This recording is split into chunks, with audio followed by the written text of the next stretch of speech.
Hello और welcome to law school. आज की इस पर्टिकुलर क्लास में हम डिस्कस करेंगे आपके important questions in relation to doctrine of frustration as well as force majeure.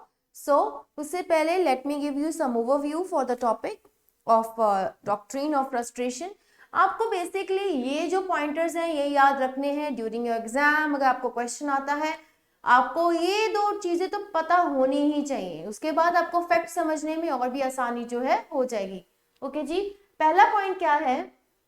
Agreement to do an impossible act in itself is a void situation. अब देखिए कहते हैं कि जो एग्रीमेंट इम्पॉसिबल है अपने आप में ही करना वो हो जाता है आपका वॉइड। ठीक है, इसके कुछ आगे दो पॉइंट्स है उनको समझिए। Contract to do act afterwards becoming impossible और अनलॉफुल। अब देखिए इसमें क्या कहते हैं कि जब आप किसी कॉन्ट्रैक्ट में एंटर कर गए हो, कुछ पार्ट आपने उसका परफॉर्म कर लिया है, बट उसके बाद जो है आपका एक्ट जो है इम्पॉसिबल हो जाता है या फिर अनलॉफुल हो जाता है due to certain reason of some events which is impossible to to go off, या फिर आप उनको मतलब वो जा ही नहीं सकते, ऐसा एक्ट इवेंट्स आ गए हैं जिसकी वजह से आपका कॉन्ट्रैक्ट अब जो है परफॉर्म नहीं हो सकता। तो फिर क्या हो जाता है, आपका कॉन्ट्रैक्ट फिर वॉइड बन जाता है because which the promisor could not prevent, the person could not prevent. इसमें आपको क्या याद रखनी है बात कि जो आपके इवेंट्स हैं वो सेल्फ इंड्यूस्ड ना हो, should not be self induced, खुद किए हुए ना हो, तब आपका फिर डॉक्ट्रिन ऑफ फ्रस्ट्रेशन है नहीं लगता।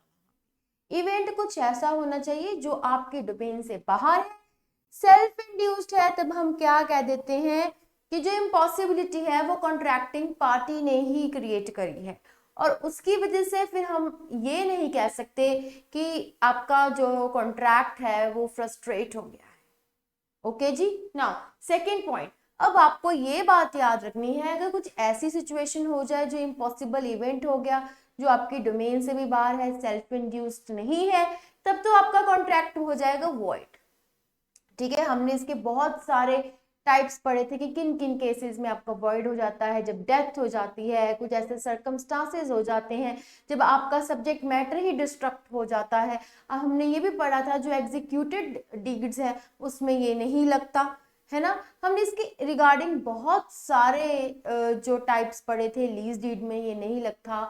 With the help of certain case laws हमने जो था वॉइड को डिस्कस करा था कि ऐसे वॉइड कब हम कहेंगे कि आपका जो कॉन्ट्रैक्ट है वॉइड हो गया, किन किन इम्पॉसिबिलिटीज के दौरान हम मान लेते हैं कि आपका जो कॉन्ट्रैक्ट है वो वॉइड हो गया है। ठीक है, अब नेक्स्ट चलते हैं कंपनसेशन के ऊपर।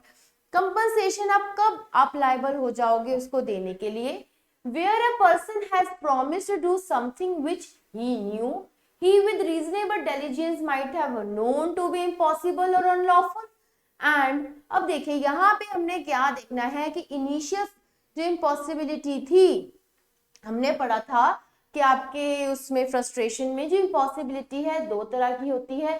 एक होती है आपकी इनिशियल, दूसरी होती है सब्सिक्वेंट। इनिशियल होती है जब पहले ही आपका, जब आप एक्ट करने जा रहे हो तभी आपको दिख जाता है कि इम्पॉसिबिलिटी है। सब्सिक्वेंट तब मानते हैं जब कुछ पार्ट परफॉर्म कर लिया, कुछ रहता था तो उस दौरान कुछ इम्पॉसिबिलिटी आ गई। अब इसमें क्या है, आपको पहले ही पता था, ही new or he with reasonable diligence might have known to impossible or unlawful event which was going to occur। ठीक है, तो इस केस में which promise, अब देखो यहाँ पे प्रोमिसार जो प्रॉमिस करता है उसे हम प्रोमिसार बोलते हैं। उसको उसको पता था कि कुछ ना कुछ इम्पॉसिबिलिटी जो है अराइज हो जाएगी, बट जो आपका प्रॉमिस ही है जिसके साथ प्रॉमिस करा गया था उसको नहीं पता था। Okay, he did not know to the impossible or the unlawful event which was going to happen। तो इस केस में such promisor will be held liable to make compensation to the party। अब कोई भी लॉस जो होगा, ठीक है, अब प्रॉमिसी को तो नहीं पता था कि कुछ ऐसा इवेंट हो जाएगा जिसकी वजह से वो कॉन्ट्रैक्ट जो है फुलफिल नहीं हो पाएगा, बट प्रॉमिसर को पता था। तो इस केस में कॉन्ट्रैक्ट आपका वॉइड तो चलो होगा सो होगा, but उसको he will be held to make compensation for the same, for the loss that the party has suffered through the non performance of the promise. को पता है ना नॉन परफॉर्मेंस किसे कहते हैं? जब आपका कॉन्ट्रैक्ट परफॉर्म हो जाता है उसको परफॉर्मेंस ऑफ कॉन्ट्रैक्ट बोल देते हैं, नॉन परफॉर्मेंस उसे कहते हैं जब आपका कॉन्ट्रैक्ट जो है परफॉर्म नहीं होता. ओके जी, so let us see your first question for today. In India, the doctrine of impossibility of performance rendering contracts void is based on which? आपको पता है हम 56 सेक्शन पढ़ रहे हैं, तो ये आपका राइट आंसर है. इम्प्लाइड टर्म कुछ नहीं है, यहाँ पे थ्योरी ऑफ इम्प्लाइड टर्म नहीं लगती. ठीक है, इम्पॉसिबिलिटी जो आपका परफॉर्मेंस का अलग से आपको दिया गया है. हमने क्या पढ़ा था? और थ्योरी ऑफ इम्प्लाइड टर्म क्या होती है? ये होती है, मान लीजिए आपने किसी शॉप से कोई चीज खरीदी है, अब ये आपकी इम्प्लाइड टर्म, मतलब ये आपकी इम्प्लाइड ही होती है कि ठीक ही होगा वो सामान. ठीक है ना, आपने अच्छी शॉप से अपने खरीदा है, कई बार आप चेक भी नहीं करते, आपको पता है उसमें सामान होगा, ये सही होगा, तो उसे हम कहते हैं theory of implied term. Okay, now on the theory of just and reasonable solution, इसमें ऐसी कोई थ्योरी है नहीं, पहली बात. दूसरा, रीजनेबिलिटी और जस्टिस की बात हो रही है, बट ये कोई ऐसी थ्योरी पे बेस्ड नहीं है. It is doctrine of impossibility of performance which is known as doctrine of frustration. It is based on supervening impossibility or illegality as laid down in section 56 of Indian Contract Act. Okay, on the principle of unjust enrichment, ये भी नहीं है, ये आपको बस याद रखना है. Doctrine of impossibility of performance जहां भी आ गया वो आपका डॉक्ट्रीन ऑफ फ्रस्ट्रेशन है. वो क्या कहता है कि आपका कॉन्ट्रैक्ट फ्रस्ट्रेट हो गया बिकॉज इम्पॉसिबिलिटी जो है अराइज हो गई है, यानी पॉसिबिलिटी अननोन थी पार्टीज को. वॉइड, अगर जिसने प्रॉमिस करा है प्रॉमिसर को पता था, then he has to compensate for the same. Okay, now let us see the answer. C is your right option. Now next question, which one of the following contracts is void? अब हमने इसमें ये देखना है कि कौन सा contract आपका वॉइड है. ठीक है, वॉइड अब क्या कब होगा? जब दोनों पार्टीज को नहीं पता होगा कि ये जो आपका कॉन्ट्रैक्ट, देखो हम यहाँ पे, अब आपको तो पता है हम डॉक्ट्रीन ऑफ फ्रस्ट्रेशन के क्वेश्चंस कर रहे हैं, तो इसमें हमें पता ही है कि हमने वॉइड देखने के लिए पॉसिबिलिटी देखनी है जो दोनों पार्टीज को नहीं पता थी. ओके जी, बट आपके क्वेश्चन पेपर में तो ऐसा कुछ आएगा नहीं अनटिल अनलेस आपने प्रिंसिपल वहां पे डिफाइंड होगा, तब उसके अंडर आएगा. तो आपने वही के वही समझ जाना है कि अगर ऊपर जो आपका पैराग्राफ दे रखा है उसमें डॉक्ट्रीन ऑफ फ्रस्ट्रेशन की बात हो रही है, तो हमने जो कॉन्ट्रैक्ट्स वॉइड इसमें ढूंढने हैं वो वही ढूंढने हैं जो डॉक्ट्रीन ऑफ फ्रस्ट्रेशन से रिलेटेड है. मींस जो इम्पॉसिबिलिटी से, इम्पॉसिबल इवेंट की बात कर रहा है और दोनों पार्टीज को उस बारे में नहीं पता था. Okay, let us see. A and B contract to marry each other before the time fixed for marriage. A goes married, ये तो एज सच आपकी इलस्ट्रेशन दी हुई है सेक्शन 56 के under. Okay, so this is the right option. Okay, next भी देखते हैं. A and B contract to marry each other at an early date. A insist on marriage immediately after expiry of 1 month from the date of contract. अब इस case में हम void तो कुछ कह नहीं सकते. उसने बोला कि जब 1 मंथ खत्म हो जाएगा, जब हमने कॉन्ट्रैक्ट करा उसके बाद कर लेंगे. So here doesn't arise any possibility to make the contract void.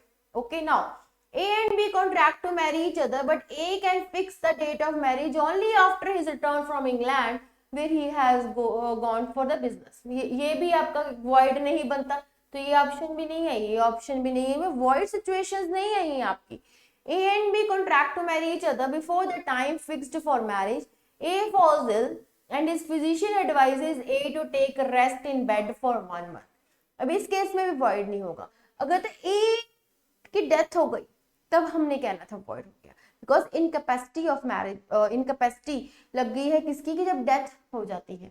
Okay, तब आपका कॉन्ट्रैक्ट वॉइड हो जाता है. तो इस केस में वो मैड हो गया है, या ऐसा इलस्ट्रेशन भी है. अब इसमें क्या होगा, आपका जो कॉन्ट्रैक्ट है वो वॉइड हो जाएगा. So here A is your right answer. Now let us see your third question for today. A contracts to marry B being already married to C. अब इस केस में देखो, ए ने कॉन्ट्रैक्ट करा बी के साथ, okay, being already married to C, now A is already married to C, okay, अब उसको पता है ये बात, अब ए को ये इम्पॉसिबिलिटी पता है कि ए ने जो बी के साथ मैरिज का कॉन्ट्रैक्ट करा है, ठीक है, वो गलत है, because he is already married to C and being forbidden by the law to which he is subject to practice polygamy। अब देखिए हमने क्या पढ़ा था कि जब ऐसी पॉसिबिलिटी हो जो प्रोमिसार को पता हो बट प्रोमिसी को नहीं पता हो, यहाँ बी को नहीं पता कि A is already married to C, अब इस केस में that person is liable to pay the compensation for the damages he had occurred to the promisee.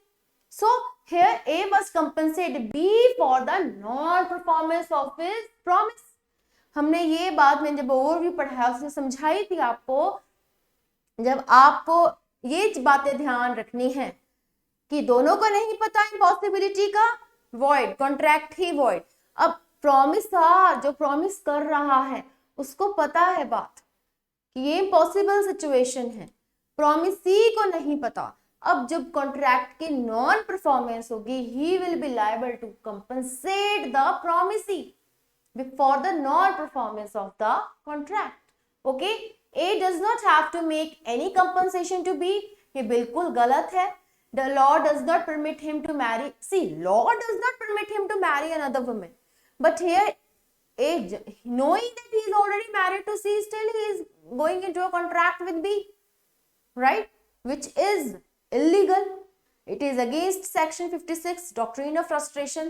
इसमें लगाएं तो हम लगा तो दें बट इम्पॉसिबल सिचुएशन है, void है आपका कॉन्ट्रैक्ट, बट कंपनसेशन इसमें देनी पड़ेगी because promisor was knowing that, okay। Now if B asks for compensation, no, ऐसा कुछ नहीं है, none of the above। Here A is your right answer, let us see the answer, A is your right answer। Now let us see your fourth question for today। In course of time, some specific grounds of frustration have become well established। These are, अब हमने grounds of frustration ढूंढने हैं इसमें, okay जी। पहला destruction of subject matter, yes, इसमें हमने कौन सा एग्जाम्पल पढ़ा था, इसमें हमने हॉल वाला एग्जाम्पल पढ़ा था, जहां म्यूजिक हॉल करने जाना था और वो आपका म्यूजिक हॉल में कोई प्रॉब्लम आ गई जिसकी वजह से कॉन्सर्ट नहीं हुआ, तो हमने पढ़ा था कि सब्जेक्ट मैटर ही वहां पे डिस्ट्रक्ट हो गया है, तो आपका कॉन्ट्रैक्ट वॉइड हो जाएगा because of the mayor impossibility, ठीक है। चेंज ऑफ सर्कमस्टांसेस, ये भी हमने करा था। हमने शिप कब पढ़ा था कि शिप के उसमें बॉयलर में कुछ एक्सप्लोजन हो गया था जिसकी वजह से शिप आया नहीं था, so there was some change of circumstances due to which the event became impossible to perform, right.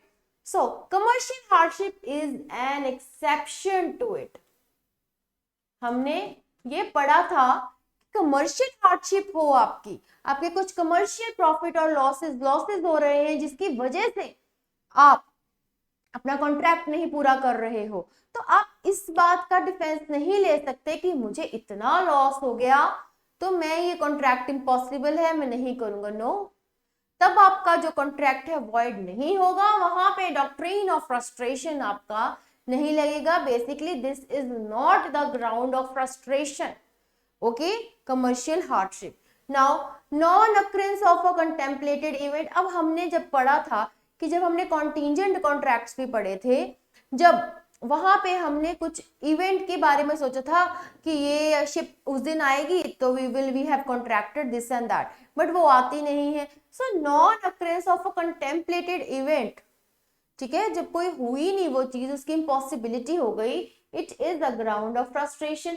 Death और incapacity of party, of course अब डेड मैन डेथ हो गई है, कॉन्ट्रैक्ट वो रहा ही नहीं जिनके साथ आपने कॉन्ट्रैक्ट करा था, ठीक है। तो या incapacity, the person goes mad, जब हमने भी लेटेस्ट पिछले कुछ क्वेश्चन में करा था, ए एंड बी में कॉन्ट्रैक्ट हुआ है and one person goes mad, hence contract stands void, okay. Now government war legislative intervention, yes, ये हमने पढ़ा था कि गवर्नमेंट की कोई इंटरवेंशन हो या कोई वॉर होगी हो। अब हमने पढ़ा था इंडिया और चाइना के कुछ पार्टीज ने आपस में, एक person he was a resident of India and the other person was resident of China, they have contracted for the shipment of certain trucks, तो उन्होंने 550 ट्रक्स की बात करी थी, 110 ट्रक्स आए थे, बट फिर उसके बाद इंडिया चाइना में वॉर स्टार्ट हो गई, जिसकी वजह से सारा बिजनेस उन्होंने बोल दिया कि कोई कैरी फॉरवर्ड नहीं होगा।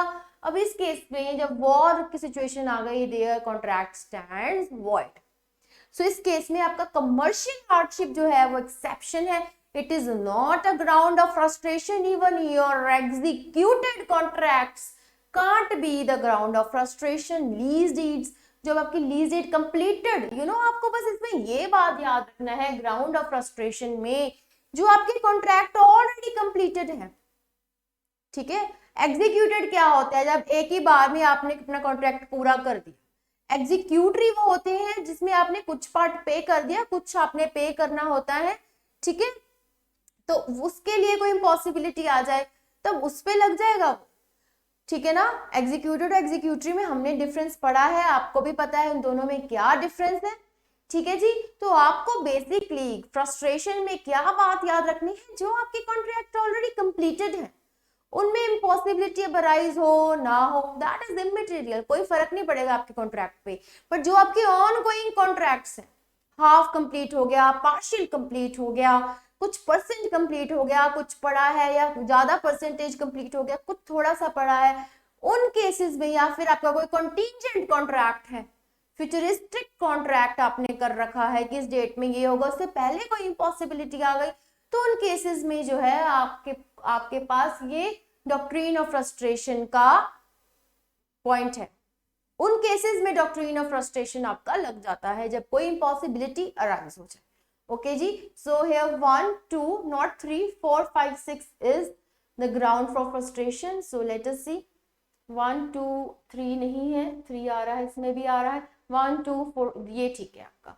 Yes, C is your right option. Yes.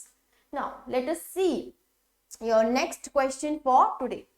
If the performance of contract becomes impossible because the subject matter of contract has ceased to exist, तब हमने क्या पढ़ा था, क्या हो जाएगा? Your contract will stand void because subject matter of contract has ceased to exist, hence neither party will be liable, because किसी को भी नहीं पता था कि ये चीज हो जाएगी। Okay, so here B is your right option. Both parties are liable, no only offerer is liable only. देखो यहाँ पे अगर लिखा होता ना कि किसी को पता था कि ये चीज हो जाएगी, तब हमने कहना था कि यस उनको कंपनसेशन देनी पड़ेगी। बट जहाँ पे नॉन परफॉर्मेंस इसीलिए इम्पॉसिबल हो गई है बिकॉज जो सब्जेक्ट मैटर था कॉन्ट्रैक्ट का वो ही सीज टू एग्जिस्ट हो गया, वो ही एग्जिस्ट नहीं कर रहा आपका।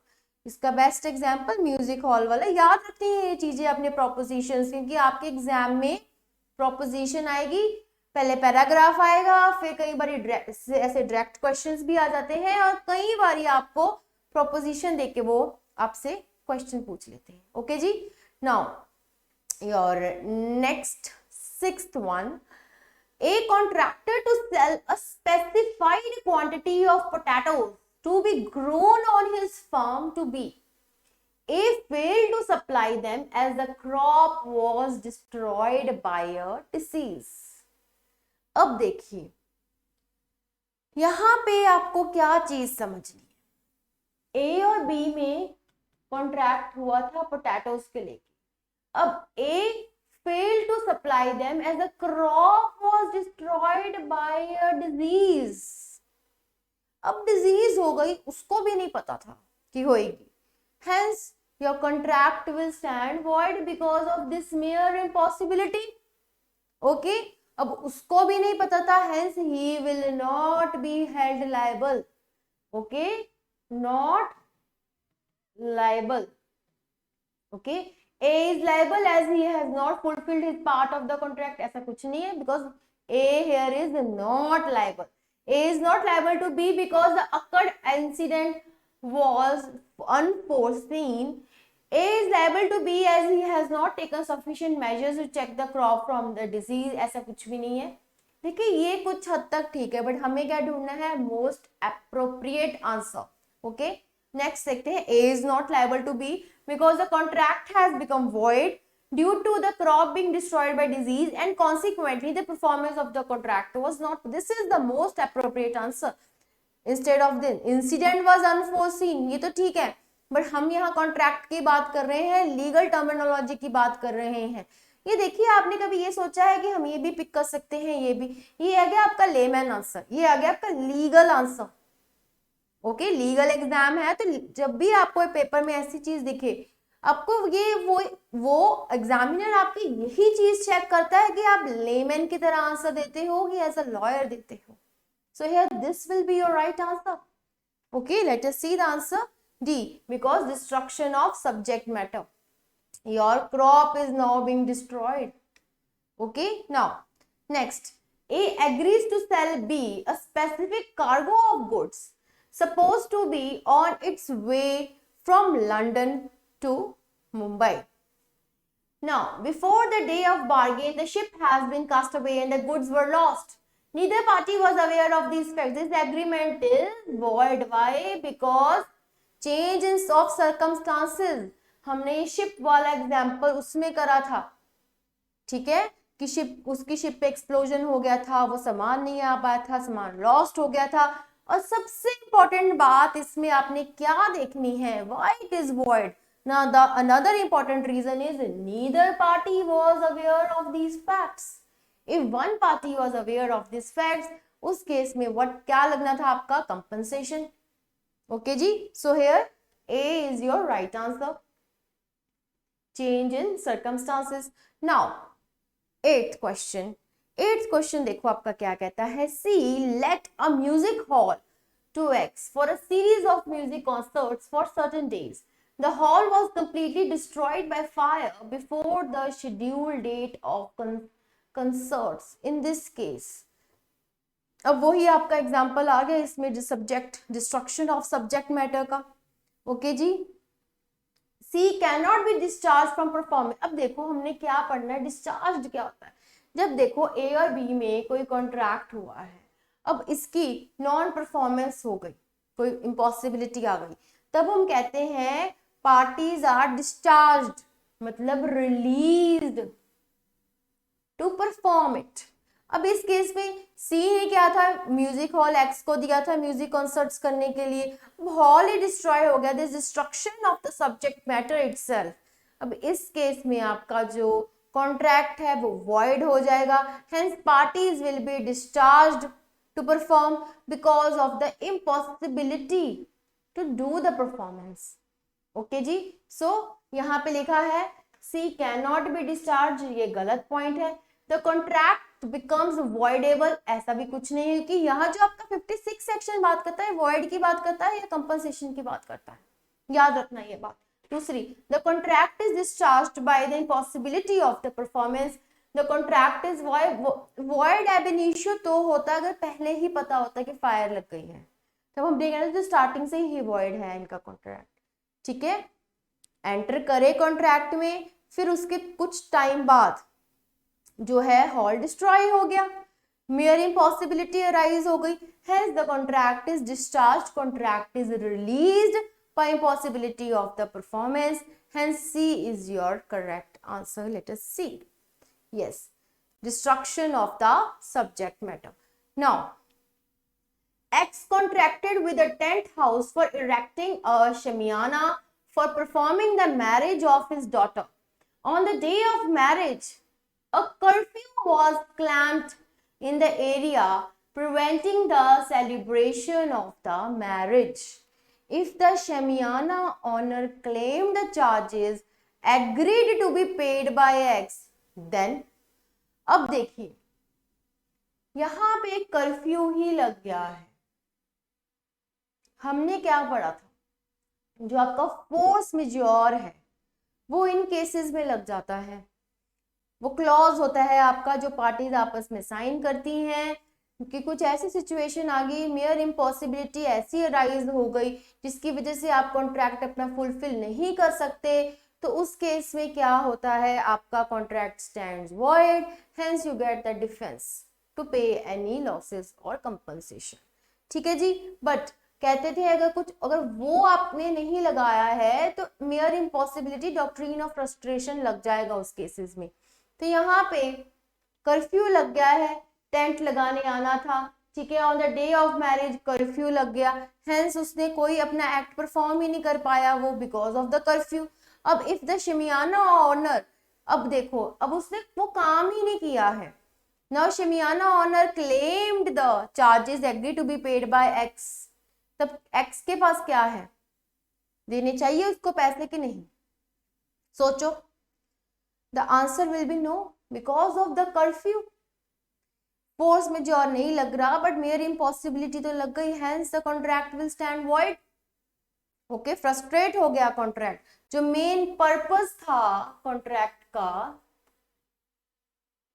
वो ही डिफीट हो गया है, hence contract is frustrated, hence contract is void. Now okay ji, you have to remember these things. X has to pay, no. X need not pay agreed charges but only reasonable damages, no. X need not pay anything as the celebration of the marriage was impossible due to the curfew. X can require the state, ऐसा कुछ नहीं है, state स्तूट का यहाँ कोई काम नहीं है. So here X need not to pay anything because the purpose was defeated, hence the contract was frustrated, hence it is void. Okay ji, now C is your right answer. हम चलते हैं next पे. A promises to paint a picture for B. अभी A ने promise करा है B को कि वो picture paint करेगा by a certain day at a certain price. A dies now before the day. In this situation the contract is what? अभी again वही बात याद रखने वाली, purpose, person dies, purpose is defeated, purpose is defeated, hence contract is frustrated,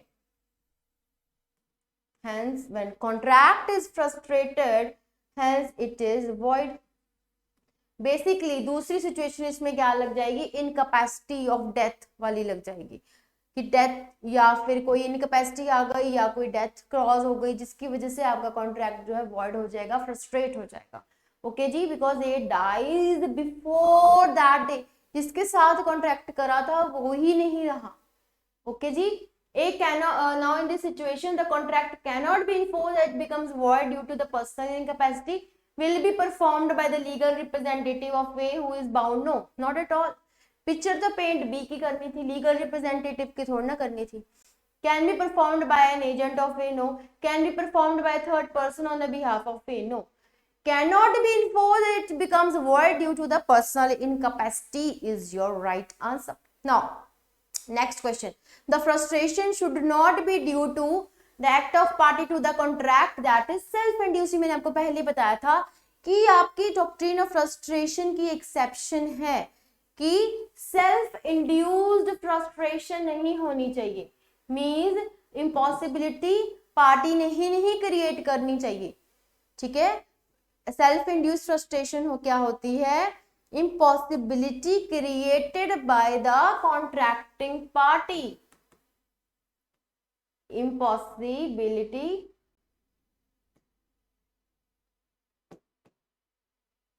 created by the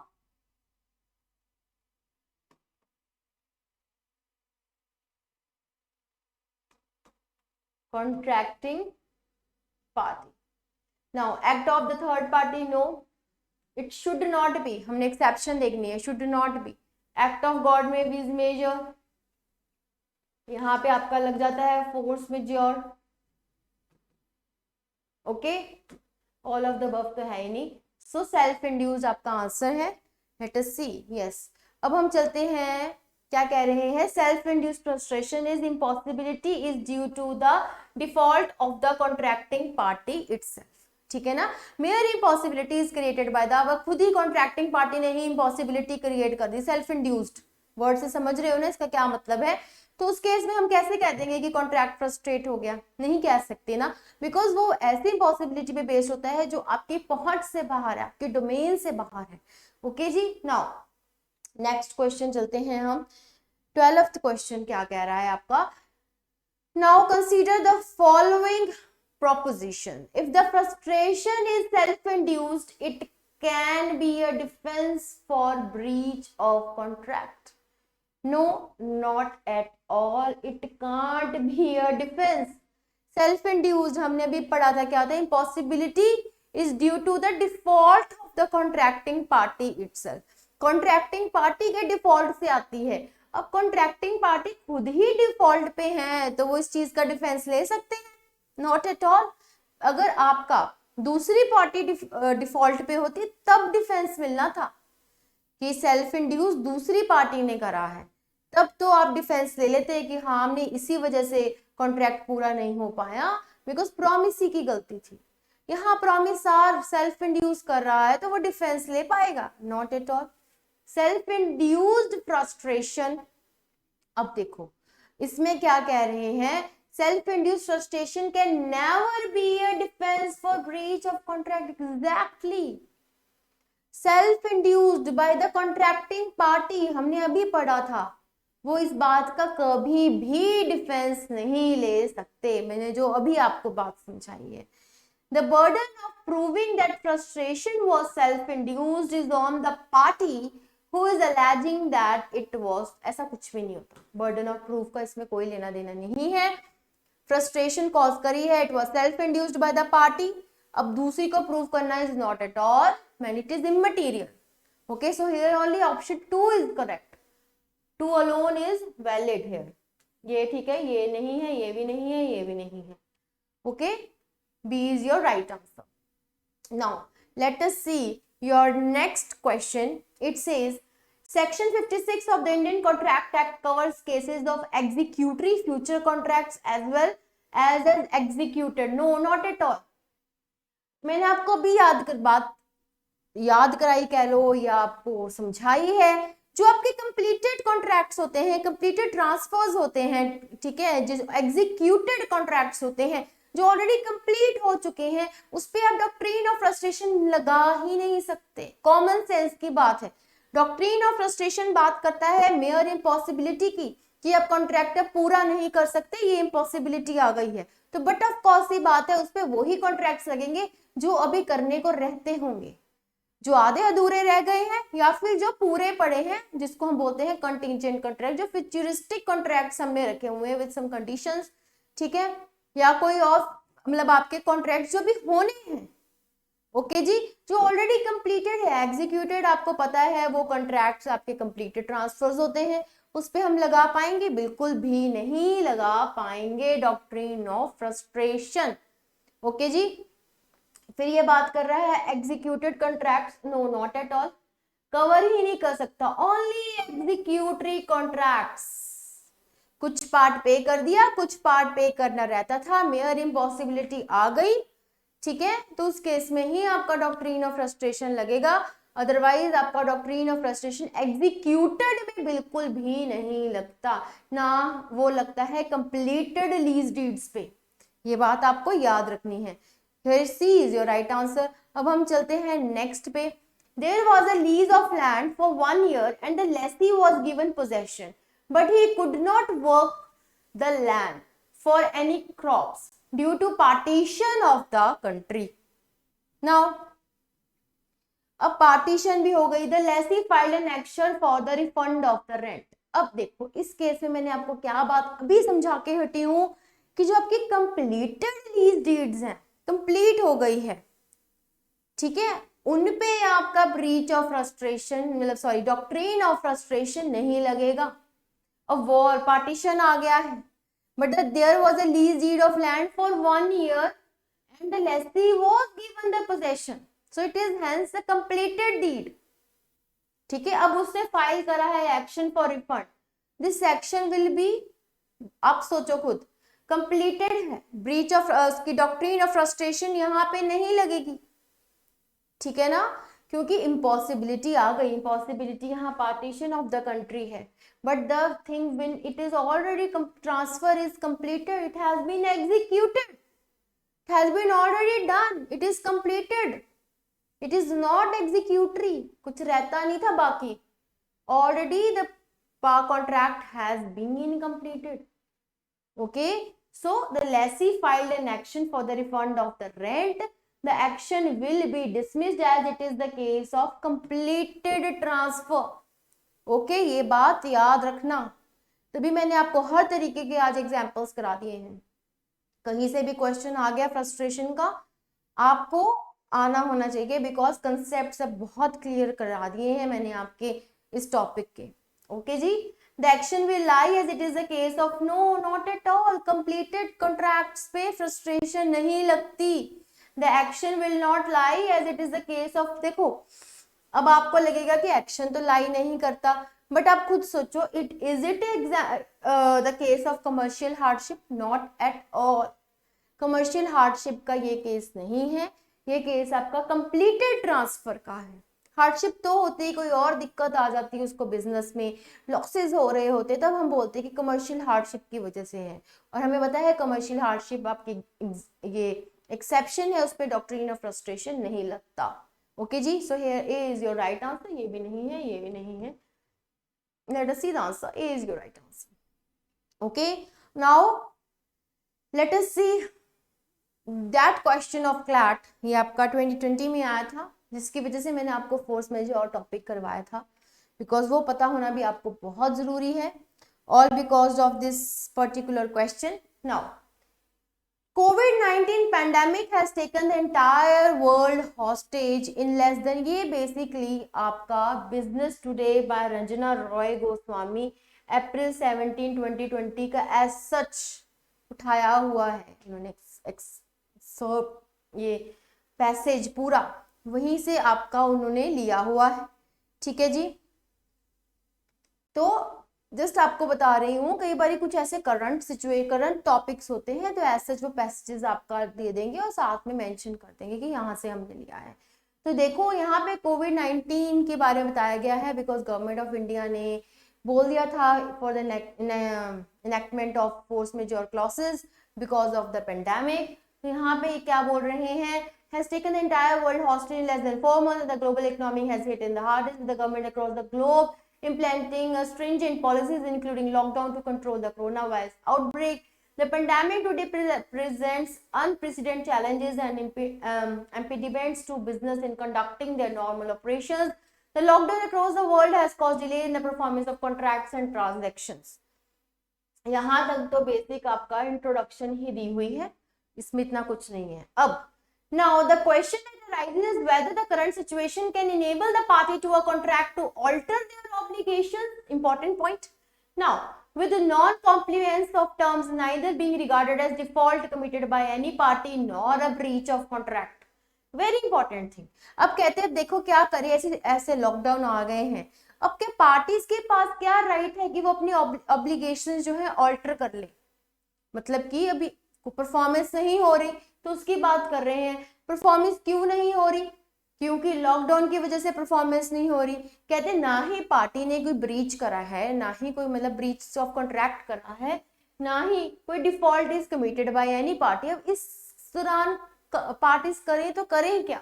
now there are certain well accepted practices for dealing with such extraordinary situations in commercial transactions by the inclusion of force majeure and material adverse effect clauses. Determination of the types of circumstances so covered by the force majeure clause contained in contract is essential. Now, provisions of force majeure often covers natural disasters like hurricanes, floods, earthquakes as acts of God. मैंने अभी आपको बताया force majeure को with major भी बोलते हैं, act of God भी बोलते हैं।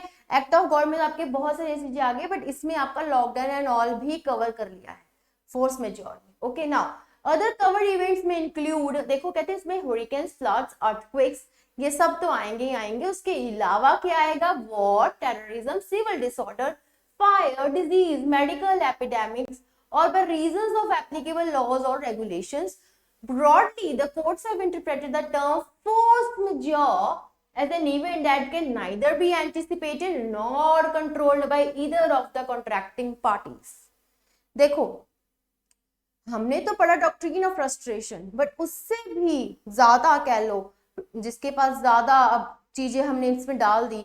कौन सी चीज डाली कि कुछ एंटिसिपेशन भी नहीं थी कि ये हो जाएगा, ना ही उसको हम कंट्रोल कर सकते हैं। ठीक है, कॉन्ट्रैक्टिंग पार्टीज के कंट्रोल के बाहर थी वो चीजें तब लॉकडाउन के दौरान, है ना, तब लॉकडाउन हो गया था, सब कुछ ही बंद हो गया था। अब a force majeure clause applies in the context of ongoing contractual arrangements, whereas an MAE, that is material adverse effect or material adverse change clause applies to the allocation of risk in the transactions before their closure or completion. तो ये point इसमें ध्यान देने वाला है। ये आपको ये बता रहा है कि जो फोर्स मेजोर क्लॉज है आपका वो वहां पे लगेगा जो आपकी ऑनगोइंग कॉन्ट्रैक्चुअल अरेंजमेंट्स चल रहे हैं, ठीक है, और वो कुछ ऐसी प्रॉब्लम आ गई अनएंटिसिपेटेड जिसकी वजह से परफॉर्मेंस उसकी नहीं हो पा रही है, ठीक है।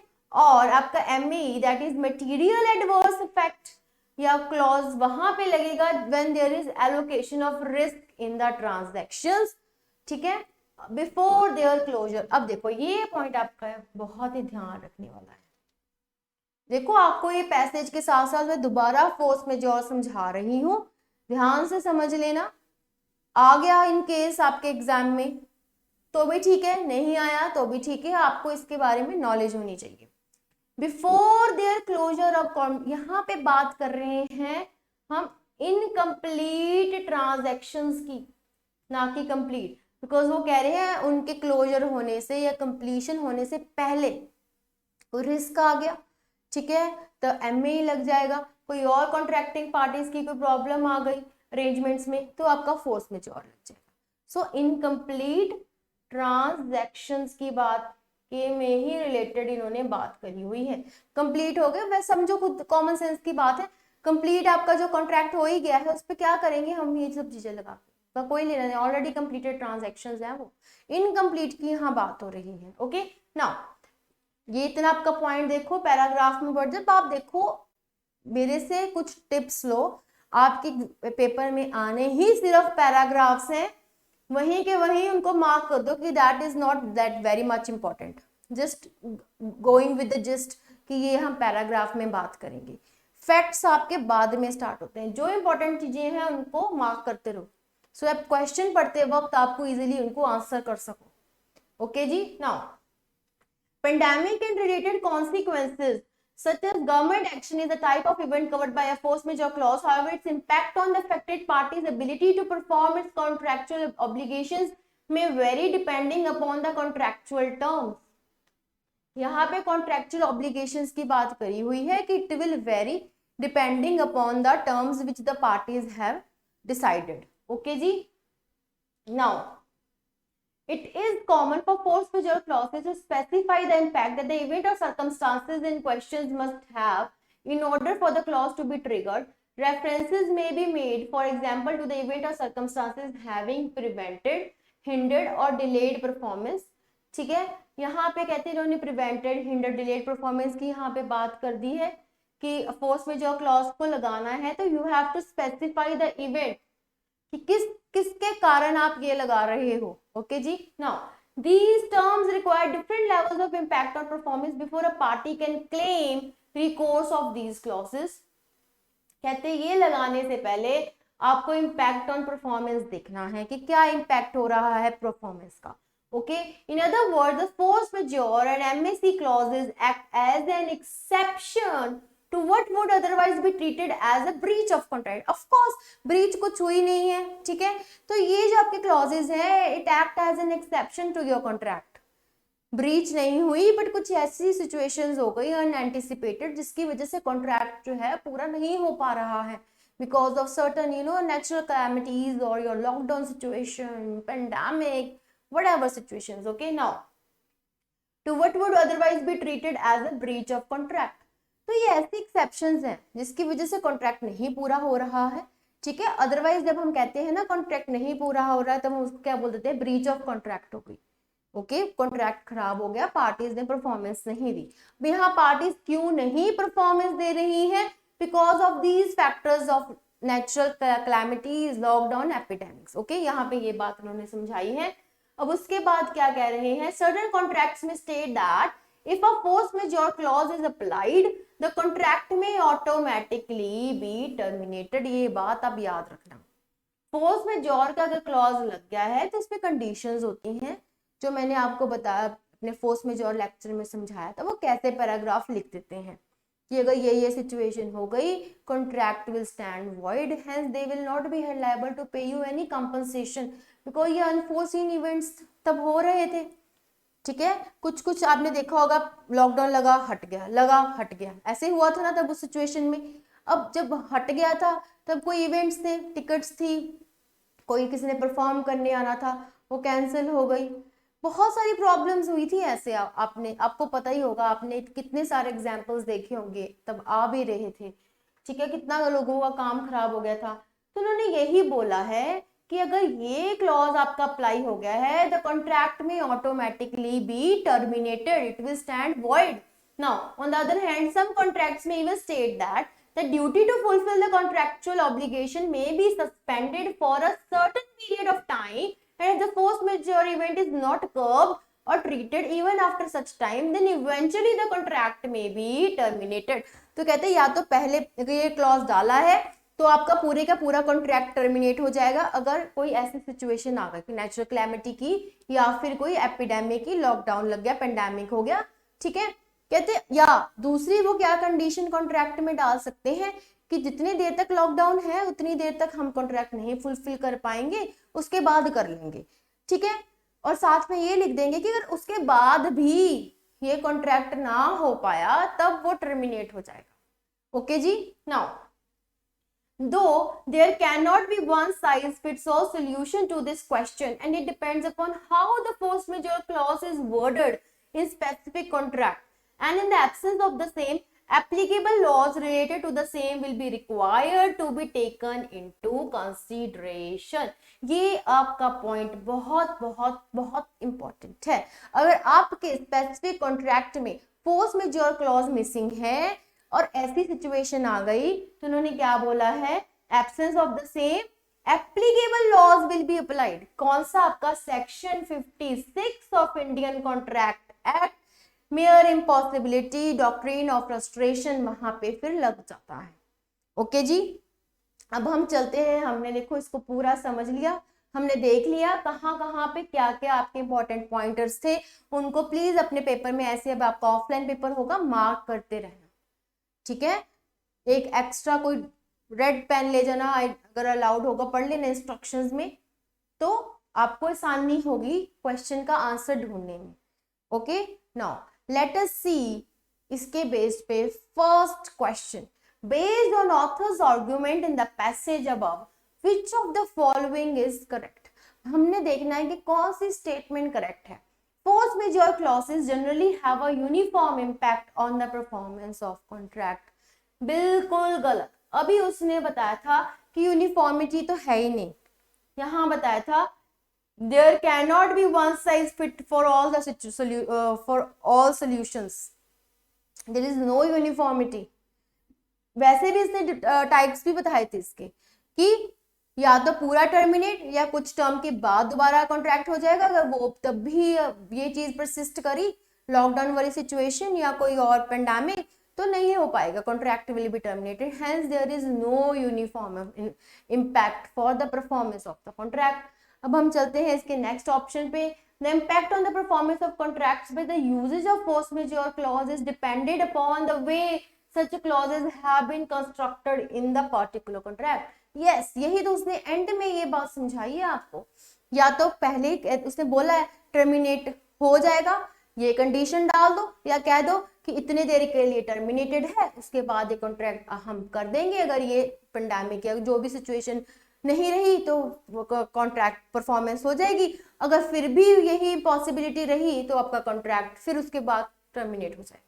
Okay ji, so it depends upon the way such clauses have been constructed in that particular contract. This is the right option. Both force majeure and material adverse change clauses have similar impact. Not at all. पहली बात, इन दोनों का similar है ही नहीं, ये risk की बात करता है, ये अरेंजमेंट्स की बात करता है। So here B is your right answer. अब हम चलते हैं नेक्स्ट पे, क्या कहता है, imagine there is a domestic commercial contract for supply of certain goods for certain price between A and B.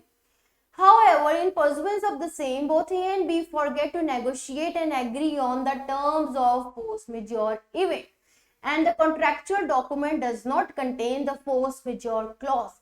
In such situations, what would be the fate of the contract in the event like that of COVID-19? अब हमने अभी इसके में पढ़ के हटे हैं कि फोर्स मेजर क्लॉज नहीं है, तो आपके पैराग्राफ में लिखा था कि उसके रिलेटेड जो लॉ आपका कॉन्ट्रैक्ट में दिया होगा वो लग जाएगा। ओके जी, as a parties did not negotiate on the force majeure clauses either of them can not take, ऐसा कुछ भी नहीं है। They have not negotiated and agree, it doesn't matter, if certain situation arises, आपका दूसरा कोई clause वहां पे लग जाएगा in the absence of certain clause, क्योंकि it is a mere impossibility to perform the contract. Okay, the parties can invoke the material adverse change clause. ये तभी लगेगा जब रिस्क होगा, इसकी यहाँ बात नहीं हो रही। दूसरा, in absence of such clauses in the contract, the courts may resort to the applicable law, yes, to give the relief to the parties. None of the here C is your right answer.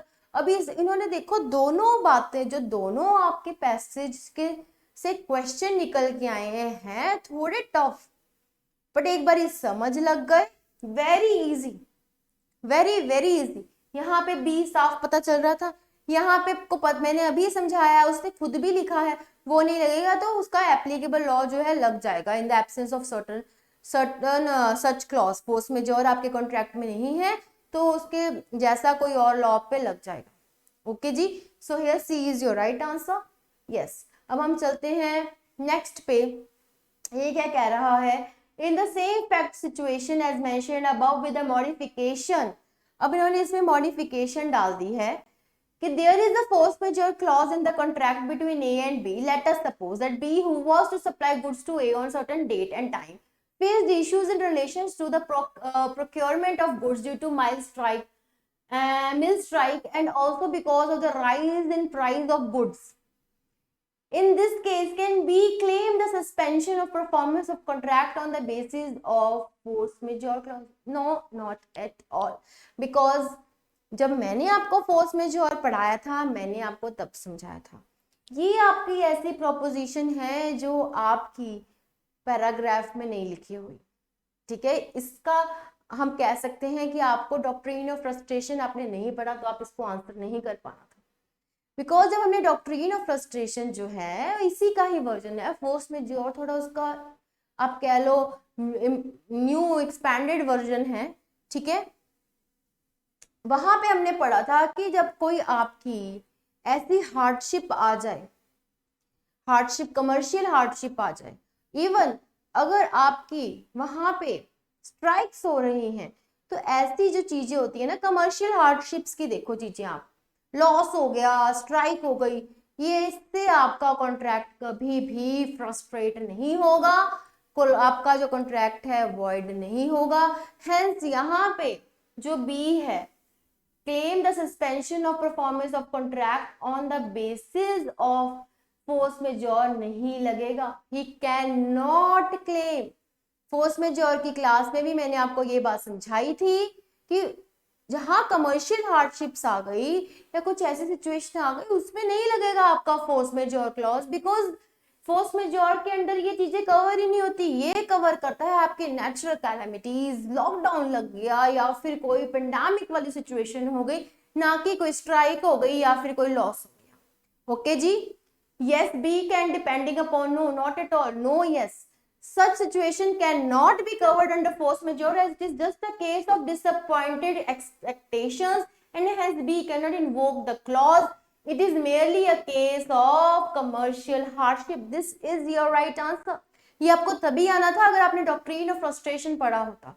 Okay जी, B can invoke the force majeure clause and it is a clause to be brought to cover, no, not at all, it is not that broad. it देखो, या तो इसका आप answer passage से कैसे ले सकते थे वो बात समझो। यहाँ पे जब उन्होंने बात करी थी natural disaster, God, acts of God, terrorism, civil disorder, फिर उन्होंने यहाँ पे और भी बातें करी थी कि डिजीज, मेडिकल, एपिडेमिक्स, ये वो, ये सारी चीजें बात करी थी, बट कहीं पे इन्होंने ये लिखा था कमर्शियल हार्डशिप जी आ गई पेंडेमिक की वजह से या कोई स्ट्राइक हो गई, ये बात इन्होंने कहीं पे भी नहीं आपकी लिखी हुई है। हेंस वहां से समझ लेते हैं, अगर आपने डॉक्ट्रिन ऑफ फ्रस्ट्रेशन अच्छे से पढ़ा है आपको पता लग जाना था कि B is your right answer, because this can't be covered under the clause of force majeure. the cases of mere commercial hardships is an exception to it. Okay, here B is your right answer. Now let us see the last question for today. Typically The MAE, material adverse change provision in an agreement, contemplates events which if they occur or are likely occur, would have a materially adverse change or effect on the assets, business, property, liabilities, financial conditions, results, operations of the target, or that affects the ability of the transacting parties to consummate the transactions or the validity or enforceability of the transacting parties to its rights and remedies under the transaction documents. Which of the following sample clauses in the contract resembles an MAE clause? अब देखिए, इन्होंने यहाँ पे आपको बता दिया कि MAE clause कौन से होंगे, ठीक है, ये आपके पैसेज में नहीं था, इन्होंने यहाँ पे आपको बता दिया कि would have material worse change और इफेक्ट, कहाँ कहाँ इफेक्ट आएंगे, एसेट्स पे, बिजनेस पे, प्रॉपर्टी पे, लाइबिलिटीज पे, फाइनेंशियल कंडीशंस पे या फिर उसके ऑपरेशंस पे, और that affects the ability of transacting parties to consummate the transaction or the validity of enforceability of the transacting parties to its rights and remedies under the transaction documents. तो यहाँ पे जो रिस्क रिलेटेड आपकी सारी बातें इसमें करी हुई थी बिजनेस रिस्क के लेके, तो हमने नीचे ये देखना है कि जो क्लॉजेज आपको दिए हुए हैं इनमें MAE रिसेंबल कर रहा है कि नहीं कर रहा है. पहला, in the event either party is unable to perform its obligations under the terms of the agreement because of acts of God, strike, equipment or transmission failure or damage reasonably beyond its control, such party shall not be liable for damage to the other for any damage resulting from such failure to perform. अब देखिए यहाँ पे बात कर रहे हैं in the event either party is unable to perform its obligation. यहाँ पे पहले ही कह दिया कि पार्टी अनेबल टू परफॉर्म है, ठीक है, because of act of God and ये सब. तो यहाँ पे MAE sample clauses in contract with MAE clause तो यहाँ है ही नहीं.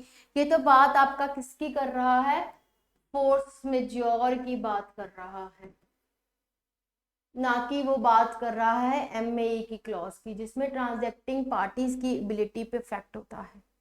ओके जी, दूसरा पढ़ते हैं. Except with result to payment obligations under this agreement, no party shall be liable for such party shall be considered in breach of this agreement due to any failure to perform its obligations under this agreement as a result of cause beyond its control, including any earthquake, labor problem, unavailability of supplies. Again, ये force majeure की बात कर रहा है ना कि MAE clause की. Here none of the above is your answer, ठीक है. मटेरियल एडवर्स चेंज आपका क्या करता है, इज एन एग्रीमेंट में एक प्रोविजन होती है, वो कहता है कि अगर ये अकर हो गए, ठीक है, ये सारी आपके मतलब एक्ट ऑफ गॉड्स या फिर कुछ अदर कंडीशंस अकर हो गई, ठीक है, तो इससे आपको मटेरियल एडवर्स चेंज या इफेक्ट होगा, ठीक है. किस पे इफेक्ट होगा, आपके एसेट्स पे होगा, बिजनेस पे होगा, प्रॉपर्टी पे होगा, लाइबिलिटीज पे होगा, या क्या बता रखा है फाइनेंशियल कंडीशंस पे होगा, या उसके ऑपरेट करने में इफेक्ट होगा, ठीक है. और that effects the ability of the transacting parties, या फिर जो ट्रांजैक्शन कर रही हैं पार्टीज उन पे इफेक्ट कर रहा है ट्रांजैक्शन करने पे, या वैलिडिटी और enforceability of the transacting parties to its rights and remedies under the transaction documents. यहाँ कहीं पे भी ट्रांजैक्शन डॉक्यूमेंट्स की रिगार्डिंग बात नहीं हुई है. ये है आपका फोर्स मेजॉर के बेसिकली एग्जांपल्स है, ठीक है. So here your answer is D. With this we have completed the topic of doctrine of frustration as well as MAE and your force majeure basically. So that's all in today's class. Thank you so very much.